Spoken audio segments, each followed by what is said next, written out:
Credu y peth gorau am weithiau gyda phlant yw eu hegni nhw. Gymaint o frwdfrydedd yn nhw i ddysgu, ac mae hwnna'n ysbrydoli fi fel athro. Fy enw i yw Gruff a dwi'n athro dosbarth blwyddyn 3.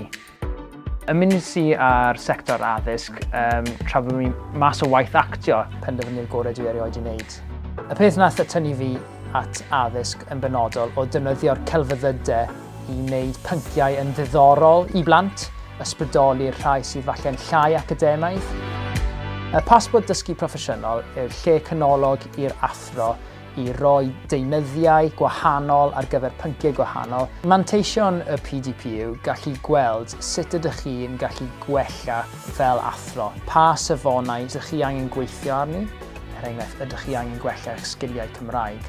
Ffordd roeddwn i'n defnyddio'r PDP, enwedig os o'n i wedi gwneud gwers o flaen dosbarth a bod y mentor yn arsylwi, bysa'r mentor yn gallu trafod a rhoi adborth a bysa ni yn gallu teipio lan nodiadau cyfarfodydd gwahanol gyda'r mentor. Ceisiwch bod yn gryno, ond ceisiwch bod yn fanwl am eich profiad. Myfyriwch arni ar y pryd. Bysa ni'n argymell i'r PDP brofiad gwerthfawr iawn.